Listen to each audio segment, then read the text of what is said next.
بیٹھنے کا انداز، یہ بولنے کا انداز، کہا کہ سب سے زیادہ قریب میں نے سیدھے کائنات کو پایا. یہ ہماری گھر کی باتیں ہیں، گھر کی باتیں گھر والے جانتے ہیں، ورنہ سیدھے کائنات کو کسی نے دیکھا. اور ایک حدیث بات میں ایسا چاہتا ہوں جس کو میں نے دین صحابہ کے اندر خود پڑھا. جب ہجرت کی رات میں سرکار دو جہان علیہ السلام کے اوپر کفار مکہ نے حملہ کرنا چاہا، معاذ اللہ استغفر اللہ، کی جان لینا چاہی. کہا کہ آج کی رات، آج کی شب، کہا کہ نہ وہ دین رہے گا نہ وہ دین لانے والا رہے گا. کہا کہ ہم ان کی ایک اللہ کی بات سن سن کے پریشان ہو گئے ہیں، ایک دین کی بات سن سن کے پریشان ہو گئے ہیں. کہا نہ وہ دین رہے گا نہ دین والا رہے گا. تمام کفار مکہ ایک ساتھ میٹنگ کرنے کے بعد اور میرے آقا دو جہان علیہ السلام پر حملہ کرنے کی وجہ سے کہا کہ آج کی رات سارا کا سارا معاملہ ہی ختم کر دیں گے. میرے آقا کو وہ لوگ معاذ اللہ شہید کرنے کی جب آئے، لیکن اس رات میں کیا ہوا کہ بستر پر دیکھا کہ حضور نہیں ہے بلکہ مولا کائنات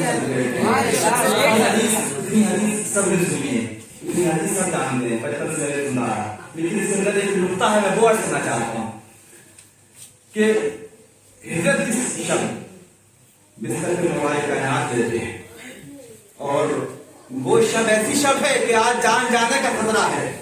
آج وہ شب ہے کہ آج زندگی اور موت داؤں پہ لگی ہے کہ یہ موت ہے یا زندگی ہے.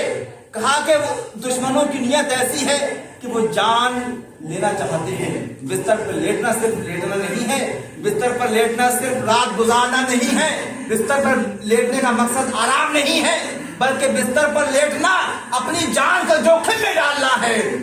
یہ وہ رات ہے کہ اللہ ہی جانتا ہے کہ صبح ہوگی کہ نہیں ہوگی. آج ان کے ارادے نیک نہیں ہیں. یہ معاملہ زمین پہ ہو رہا تھا، آسمانوں پہ کیا ہو رہا تھا.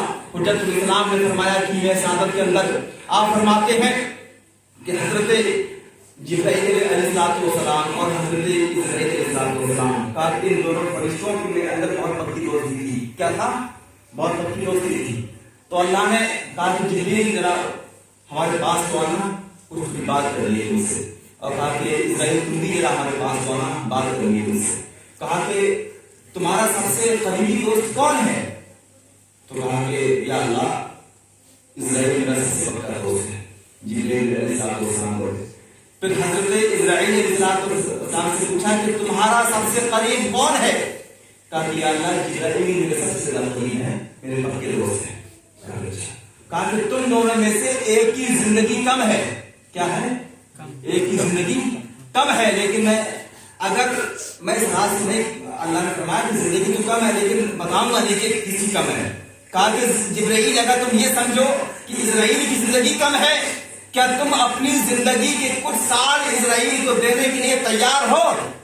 تو جبرائیل علیہ السلام بولے کہ مولا یہ میرے پکے دوست ضرور ہیں، لیکن میں اپنی زندگی کو نہیں دے سکتا، میں اپنی زندگی کے کچھ سال ان کو نہیں دے سکتا. کہا کہ اسرائیل اب تم بتاؤ. کہا کہ تمہارے لیے سب کچھ تمہارے جبرائیل ہیں، تمہارے یار ہیں، تمہارے دوست ہیں، تمہارے دل کے سب سے قریب ہیں، لیکن کیا تم اپنی زندگی کے کچھ سال جبرائیل کو دے سکتے ہو؟ کہا کہ مولا دوست کی اپنی جگہ ہے، لیکن میں اپنی زندگی جبرائیل کو نہیں دے سکتا، اپنی زندگی کے کچھ سال جبرائیل کو نہیں دے سکتا.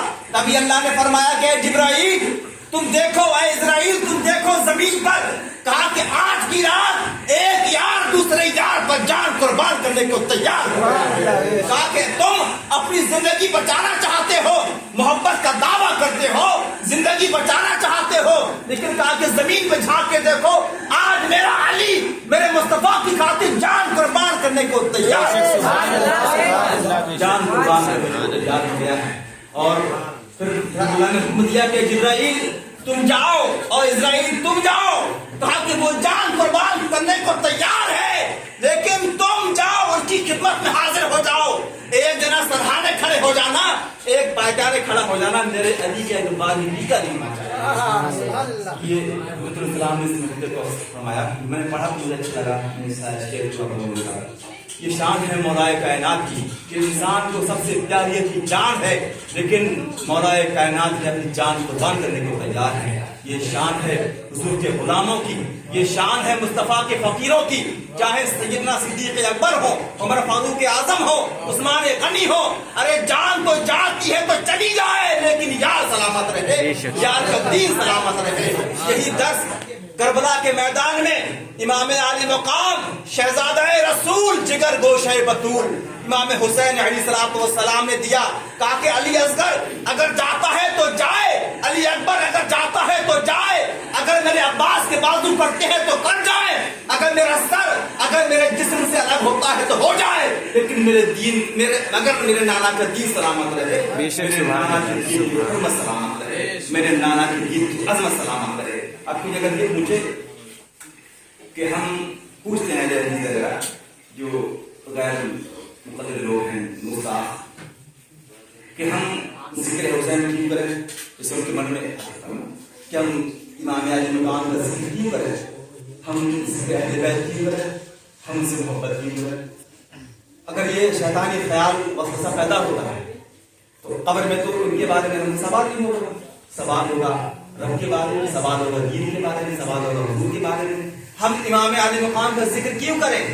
ارے نادانو، تم اب پیدا ہو گئے آج سے 900 سال قبل اجمیر کی دھرتی پر، جب رسول اللہ کا ایک نمائندہ آیا، رسول اللہ کا پیغام لینے والا آیا، اس نے ہندوستان کے لوگوں کو بتایا دین اصل حسین، سبحان اللہ، دین اصل حسین۔ نعرہ تکبیر، نعرہ رسالت، نعرہ رسالت، نعرہ حیدری، نعرہ حیدری، نعرہ حیدری، نعرہ حیدری، میدان غوث اعظم زندہ باد، میدان غوث اعظم زندہ باد، فتح ہندوستان زندہ باد، فتح ہندوستان زندہ باد، نعرہ حیدری۔ جب وہ شہزادہ جب وہ اجمیر کی دھرتی پر وہ شہزادہ امام علی مقام، وہ شہزادہ حسن، وہ اولاد علی، جب ہندوستان کی دھرتی پر قدم رکھا، دھرتی پر قدم ایسے ہی نہیں رکھ دیا، اپنی مرضی سے ایسے نہیں چلے آئے۔ آپ کہاں سے آئے؟ مدینے سے مصطفیٰ نے پاور دے کر کے بھیجا۔ سلطان الاولیاء محی الدین عبد القادر جیلانی نے اپنا پاور آپ کو عطا فرمایا۔ آپ مدینے سے پاور لے کر کے آئے، آپ بغداد سے پاور لے کر کے آئے، اس لیے آپ عطائے رسول ہیں، ڈبل عطائے رسول ہیں۔ ایک عطائے رسول یہ ہے کہ ہندوستان ان کو عطا ہوا، وہ عطائے رسول ہے ہمارے لیے حضور کی عطا ہے، کہ اللہ کے حضور نے ہم کو عطا کیا، کہ غریب النواز ہم کو عطا فرمائے، وہ عطائے رسول ہے۔ جب مدینے سے پاور لینے کے بعد جب ہندوستان کی دھرتی پر آپ نے قدم رکھا، تب آپ نے فرمایا کہ دین حسین، کہ دین جو ہے حسین پاک کی ذات، وہ صرف ایک انسان کے طور پر نہ دیکھا جائے، صرف یہ نہ دیکھا جائے کہ جیسے ہم انسان ہیں وہ بھی انسان ہیں، ہماری بھی آنکھیں ہیں ان کی بھی آنکھیں ہیں، وہ بھی بولتے ہیں ہم بھی بولتے ہیں۔ نادانو، تم بولتے ہیں تو وہ صرف ایک بات ہوتی ہے، وہ بولتے ہیں تو منہ سے دین بولتے ہیں، بے شک سبحان اللہ، پیغام بولتے ہیں۔ ہماری بات سے، ہماری زبان سے جھوٹ بھی نکل جاتا ہے، لیکن ان کی بات سے صرف اللہ کی بات نکلتی ہے، اللہ کی بات نکلتی ہے۔ شان ہے شان اہل بیت، یہ شان ہے امام علی مقام، یہ شان ہے امام حسن علیہ السلام کی۔ اور ایک اس میں انشاءاللہ میں ختم کرتا ہوں کہ اللہ نے ارشاد فرمایا وَقِفُوهُمْ إِنَّهُمْ مَسْئَلُونَ۔ سارے حساب کتاب ہونے کے بعد حج کے میدان میں سارے حساب کتاب ہو جائیں گے، روزے کا، نماز کا، حج کا، زکوٰۃ کا، والدین کا، استاد کا، پڑوسیوں کا، جب سارے کے سارے حساب کتاب معاملہ کلیئر جب ہو جائے گا کہ تم نے کتنی نمازیں پڑھی، کتنے روزے رکھے، کتنے حج کرے، کتنے زکوٰۃ دیے، والدین کے ساتھ کیسا سلوک کیا، پڑوسیوں کے ساتھ کیسا سلوک کیا، بھائیوں کے ساتھ کیسا سلوک کیا، جب پورے کے پورے نامہ اعمال کھل جائیں گے، کھلنے کے بعد جب جہنم کے لوگ جہنم میں جانے لگیں گے اور جنت کے لوگ جنت میں جانے لگیں گے، تب اللہ فرمائے گا وَقِفُوهُمْ إِنَّهُمْ مَسْئَلُونَ، کہا کہ ابھی ان کو روک لو، قرآن ہے یہ قرآن، کہا کہ ابھی ان کو روک لو، ابھی ان سے بات کرنی ہے۔ فرشتے کہیں گے مولا بات گزاری ہوگی، وہ اپنی پیش کی، مولا ہم نے حساب کتاب تو لے لیا ہے، ہم نے نماز کا بھی حساب لے لیا، روزے کا بھی حساب لے لیا، زکوٰۃ کا بھی حساب لے لیا، حج کا بھی حساب لے لیا، والدین کے حقوق کا سارے حساب تو مولا ہو گئے، اب تو کیوں روک رہا ہے؟ اب کون سا مسئلہ ہے؟ اب کیا بات پیدا ہو گئی ہے؟ مولا تو کیوں روک رہا ہے؟ اللہ حکم فرمائے گا وَقِفُوهُمْ إِنَّهُمْ مَسْئَلُونَ، کہا کہ جنت میں جانے سے پہلے رک جاؤ، جہنم میں جانے سے پہلے رک جاؤ، کہا کہ ابھی ایک مسئلہ باقی رہ گیا ہے، ابھی ایک پوچھ تاچھ باقی رہ گئی ہے۔ کیا پوچھ تاچھ باقی رہ گئی ہے؟ کہا کہ فرشتوں ذرا ان کے دل کے اندر جھانک کے دیکھو کہ ان کے دل کے اندر میرے علی کی محبت ہے۔